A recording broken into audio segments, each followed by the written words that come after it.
Hi, I'm here at Grid Edge World Forum with Dave Oberholzer, the Vice President of Business Development at WeatherBug. Thanks for having me. Great to be here. Great to have you, Dave. So with weather being the #1 driver for energy use, how is WeatherBug harnessing the Internet of Things to bring innovation to the energy management landscape? Yeah, it's a great question. Weather brings a lot of context to a lot of things in the IoT space in a really interesting way. So you can imagine like a window, whether it's open or closed, is that good or bad? It depends a lot on, well, is the air conditioning on? What's the expectations of the consumer? But also what's going on with the weather. Is there a lot of humidity? Is there pollen? Is it raining? Those kind of things are very important for a context around data coming from Internet of Things devices that are out there reporting data. So initially, the obvious place to start is with a thermostat that's controlling the HVAC system, which is a very large load in the house.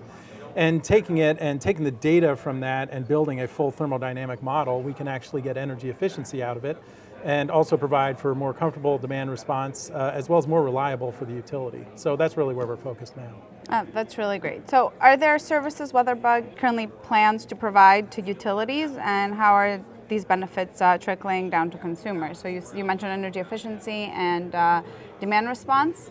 Anything out of the traditional energy efficiency and demand response that we've seen that WeatherBug is doing? Yeah, what we're doing is a little different in that, on a thermostat, most energy efficiency usually requires you to raise the temperature of the thermostat. We take a different approach. We change the timing of the set points because we know how long it's going to take the house to heat up or cool down based on the weather, and that allows us to drive efficiency, and ultimately the consumer gets confident in the system and they'll set back more and go to more efficient profiles. We also have a behavioral tool, which we call the Scorecard, which uses that thermodynamic model and it'll tell you when you're using the most energy, what the conditions are, so when it's sunny out, or using a ton of energy, or when it's windy, etc. So that it's not just that you're using more than your neighbor, it's here's why and here's what you can do about it. So it definitely gives some more information to the consumer, and we have programs launched with utilities, both for thermostat programs with demand response and energy efficiency, as well as just behavioral programs with our Scorecard.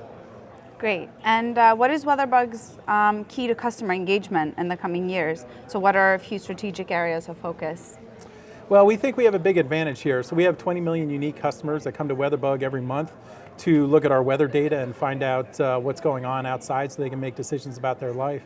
So we're already engaged with them. We engage on typically between 40 and 100 minutes per month on mobile, which is a pretty big number on mobile, and they come back every day. So by taking our analytics and the connected device data and putting it into our weather app, all of a sudden we have an engaged platform with a bunch of really cool analytics that consumers are crossing over to experience right there. So it's a great opportunity for utility and retail electric providers to engage their consumers in a piece of content that they might not necessarily just go to, just energy analytics, but when you combine it with weather, it creates a lot of interesting things that consumers really enjoy.